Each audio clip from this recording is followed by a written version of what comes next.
أسمو وأجتاز السماء جلالا۔ اللہ تبارک و تعالی نے دنیا کی رشد و ہدایت کے لیے 1,24,000 پیغمبروں کو دنیا میں بھیجا۔ ان میں سے بعض ایسے انبیاء علیہم السلام ہیں جن کا تذکرہ قرآن اور حدیث یا تاریخ کی کتابوں میں کہیں نہ کہیں ملتا ہے، یا پھر پہلی جو آسمانی کتب ہیں تورات، زبور، انجیل، ان کا ذکر موجود ہے۔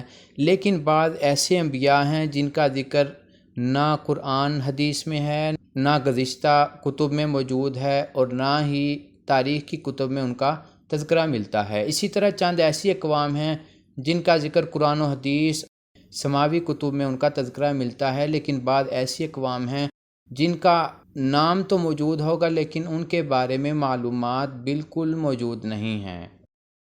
3 برس قبل الجزیرہ چینل نے عراق میں دجلہ اور فرات کے کنارے ایک قلیل گروہ کو ڈھونڈ نکالا، اور ان کے مطابق یہ لوگ صابی ہیں جن کا ذکر قرآن مجید میں موجود ہے۔ اللہ تعالیٰ فرماتے ہیں ان الذین آمنوا والذین ہادوا والنصارى والصابئین۔ اب ان صابیوں سے کون مراد ہے، ان کے بارے میں مختلف اقوال ہیں۔ آئیے ہم دیکھتے ہیں کہ صابئین کی عید کے موقع پر الجزیرہ نے ان پر ایک تفصیلی مضمون شائع کیا ہے۔ آئیے دیکھتے ہیں انہوں نے اس رپورٹ کو اور ان کے ساتھ جو ملاقات ہوئی اور جو ان سے انٹرویو لیا اس کو انہوں نے کس پہ رائے میں شائع کیا۔ الجزیرہ چینل کے مطابق 20 جولائی کو اہل کتاب میں سے صابئین کی عید ہے، اور پہلی بار ان کے بارے میں کافی معلومات ملی ہیں۔ قرآن مجید میں صابئین کا ذکر ہے، مگر تفاسیر میں ان کے بارے میں مختلف اقوال مذکور ہیں۔ بعض مفسرین نے انہیں ستارہ پرست کہا ہے، اور بعض مفسرین نے انہیں ستارہ پرست کہا ہے۔ صابئین کی عید کے موقع پر الجزیرہ نے ان پر ایک تفصیلی مضمون شائع کیا ہے۔ صابی دنیا کے سب سے قدیم ترین مذہب کو فالو کرتے ہیں، اور وہ حضرت آدم علیہ السلام اور ان کے بیٹے شیث علیہ السلام کے پیروکار ہیں۔ اس وقت آسمانی مذاہب میں صابی سب سے چھوٹا گروہ رہ گیا ہے۔ یہودیوں کی طرح اور ان کے مذہب میں کوئی بھی داخل نہیں ہو سکتا۔ عراق میں دریائے دجلہ کے کنارے آباد یہ گروہ اپنے رسوم، اپنے رواج اور عقائد عبادات میں سب سے الگ تھلگ ہیں، بلکہ یہ اپنے رسوم، رواج، عقائد و عبادات کو کسی حد تک چھپاتے بھی ہیں۔ اس مذہب میں پانی کو بہت اہمیت حاصل ہے۔ ان کی عید کا نام ہے عید القرصہ۔ عید القرصہ کے روز سارے صابی دجلہ کے کنارے جمع اور جاری پانی میں کھڑے ہوتے ہیں۔ اس عید کو دھوا ربا بھی کہا جاتا ہے۔ صابیوں کا کہنا ہے اس روز خالق نے آدم علیہ السلام کی تخلیق سے قبل زمین کو انسانی آبادی کے قابل بنایا تھا اور خیر شر پر غالب ہو گئی تھی، اور پھر اسی روز حضرت آدم علیہ السلام کی تخلیق ہوئی تھی۔ یہ عید 36 گھنٹوں تک جاری رہتی ہے۔ ان کے عقیدے کے مطابق اتنا ہی وقت خلق کی تخلیق میں لگا تھا، یعنی ان کے عقیدے کے مطابق مخلوق کو پیدا کرنے میں اتنا ہی وقت لگا تھا، یعنی 36 گھنٹے مخلوق کو پیدا کرنے میں لگے تھے۔ اس دوران کوئی صابی کسی درخت اور ذی روح کو ہاتھ نہیں لگا سکتا، یہاں تک کہ وہ اپنے گھر میں 1.5 دن کی ضرورت کے بقدر پانی ذخیرہ نہ کر لے۔ یہ پانی بھی دجلہ سے لایا جاتا ہے۔ اس مذہب کا لٹریچر آرامی زبان میں ہے۔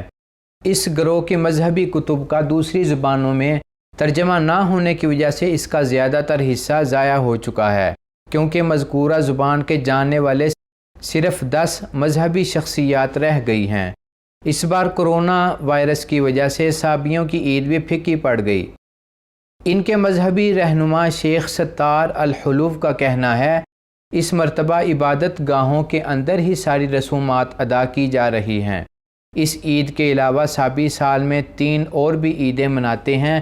شیخ ستار کا کہنا ہے کہ صابی دنیا کا سب سے قدیم مذہب ہے، اس وجہ سے اس کے پیروکار بہت کم رہ گئے ہیں۔ اس کی وجہ وہ یہ بھی بتاتے ہیں کہ اس مذہب کی کتب کا دوسری زبانوں میں ترجمہ نہ ہونا ہے۔ ان کے بقول ہم پکے موحد یعنی توحید پرست ہیں، لیکن کتب صرف آرامی زبان میں ہونے کی وجہ سے لوگ ہمارے عقائد کے بارے میں طرح طرح کی باتیں کرتے ہیں۔ سابی عراق میں 2000 برس سے موجود ہیں۔ ان کے سربراہ اکرم سلمان کا کہنا ہے کہ ہمارے آباء و اجداد فلسطین سے آئے تھے اور یہاں دجلہ و فرات کے کنارے آباد ہو گئے، تاہم کتابوں کے ضائع ہونے کی وجہ سے ہماری تاریخ بھی مرتب نہ ہو سکی۔ ہم روئے زمین کے اولین واحدین میں سے ہیں۔ جس آخری نبی کو ہم مانتے ہیں وہ یحییٰ بن زکریا علیہ السلام ہیں۔ مکمل سفید لباس سابیوں کی پہچان ہے۔ ان کی مذہبی کتاب الکنز الکبیر یعنی بڑا خزانہ ہے، جو آرامی زبان میں ہے، سیدنا آدم علیہ السلام پر نازل شدہ صحائف کا مجموعہ ہے۔ اس کتاب کا پہلا حصہ دنیوی امور یعنی دنیاوی امور اور دوسرا حصہ اخروی امور سے متعلق ہے۔ سابیوں کے امور کی نگران کمیٹی کی سربراہ نادیہ مغامس کا کہنا ہے کہ ہم لوگ 2000 برس سے آج تک اپنی رسوم، اپنے رواج میں بہت سختی سے عمل پیرا ہیں۔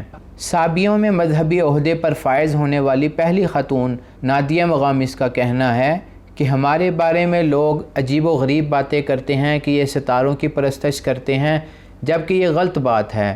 ہمارا قبلہ چونکہ قطب شمالی میں ہے، اس کی طرف رخ کر کے عبادت کرتے ہیں، اس لیے لوگوں کو غلط فہمی ہوئی ہے کہ ہم ستاروں کی عبادت کرتے ہیں۔ بعض لوگ کہتے ہیں کہ سابی مردار جانور کھاتے ہیں، یہ سب غلط باتیں ہیں۔ سابی مذہب کے بھی اسلام کی طرح 5 بنیادی ارکان ہیں: توحید، 5 وقت کی نماز، صدقہ، روزہ جس کے 2 حصے ہیں، ایک بڑا حصہ جو پورا سال چلتا ہے، اس کے دوران گناہ سے کنارہ کشی اختیار کرنا ہوتی ہے، اور دوسرا چھوٹا روزہ ہے جو 36 دن کا ہے، اس دوران گوشت کھانے سے پرہیز کیا جاتا ہے۔ 5واں رکن رب کا تقرب حاصل کرنا ہے، جو جسم اور روح کے تعلق کو مضبوط کرنے سے حاصل ہوتا ہے۔ اس کے لیے جاری پانی میں کھڑا ہونا پڑتا ہے، اس لیے کہ جاری پانی بھی زندگی کے مشابہ ہے۔ نادیہ کے بقول عراقی حکومت کی جانب سے ہمیں بالکل نظر انداز کیا جاتا ہے، اس لیے ہمارے لوگ یہاں سے دوسرے ممالک میں ہجرت کرنے پر مجبور ہیں۔ یہ سلسلہ عراق ایران جنگ میں شروع ہوا تھا، جو اب بھی جاری ہے۔ اب ہمارے مذہب کے اتنے لوگ رہ گئے ہیں کہ انہیں انگلیوں پر بھی گنا جا سکتا ہے۔